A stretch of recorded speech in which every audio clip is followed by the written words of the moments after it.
2000 ans avant Jésus-Christ, les rois et reines égyptiens se paraient déjà de bijoux en or sertis de pierres précieuses. Lorsque les Espagnols ont découvert le Nouveau Monde en 1492, ils ont trouvé des chefs-d'œuvre mayas et aztèques qui sont encore considérés aujourd'hui comme les plus beaux exemples d'orfèvrerie. Aujourd'hui, les bijoux en or élaborés et les pierres précieuses sont hors de portée de Monsieur Tout-le-Monde, à l'exception de la bague sertie de diamants qui reste le symbole traditionnel des fiançailles. La cliente et le joaillier décident d'abord du style du bijou. Le joaillier mesure le tour du doigt de la cliente pour déterminer la taille de sa bague. Il esquisse alors le modèle choisi, dans ce cas un anneau strié serti de 3 diamants. Le modèle est fabriqué à l'aide d'une cire spéciale. L'artisan mesure puis marque la taille de l'anneau au compas avant de scier soigneusement la cire. Avec un calibre de précision, l'artisan place ensuite la cire sur un bâton comportant des marques pour les tailles, le mandrin. Il ajuste son compas à la taille de la bague, puis il appose la marque du trou sur la cire avant de la percer avec soin à la drille.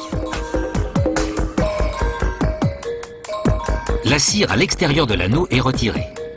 S'aidant de nouveau du compas, l'artisan dessine les stries sur l'anneau. Elles sont ensuite creusées avec une drille très fine. Le travail est affiné à la lime et les courbes de la bague sont formées selon le modèle. Après que des pointes de cire ont été placées sur l'anneau, le modèle est attaché à une tige de cire. La tige est alors placée sur la base d'un cylindre qu'emploiera le joaillier pour mouler la bague. La base est posée sur la plateforme d'une machine aspirante. Le joaillier place un cylindre sur la base et y verse un plâtre spécial. La machine aspire tout l'air hors du plâtre.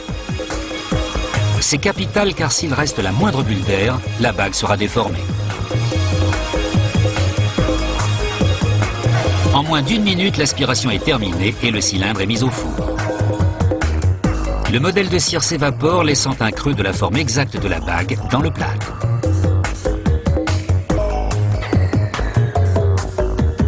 Puis l'or est fondu. La teneur en or des bijoux est mesurée en carats. Plus le chiffre est bas, moins il y a d'or, et plus il y a d'alliages faits de métaux moins coûteux tels que le nickel, l'argent et le cuivre. Au bout de 5 heures, le cylindre est retiré du four pour être placé dans la machine à couler.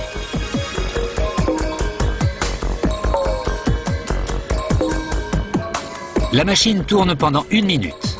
La force centrifuge projette l'or fondu dans le moule de plâtre.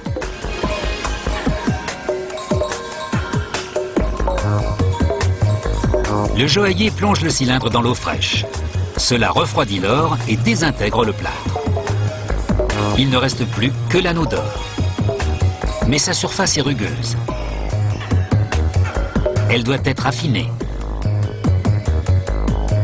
Le joaillier scie la tige et se met au travail. Il lime l'anneau jusqu'à ce que sa surface soit lisse.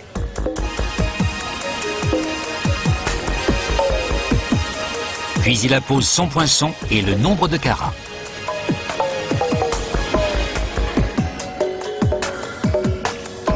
La bague est martelée sur le mandrin jusqu'à ce qu'elle soit parfaitement ronde. Elle est ensuite confiée à un spécialiste du polissage qui la place contre des meules à polir jusqu'à ce qu'elle soit éclatante. Il la transmet alors à un artisan chargé de la sertir de pierre. Celui-ci redresse les tiges qui maintiendront les diamants. Puis il cisèle les tiges à l'aide d'une drille très fine. La pointe des diamants sera directement placée dans cet espace. Il réajuste les tiges, puis place le diamant en s'assurant qu'il est bien maintenu.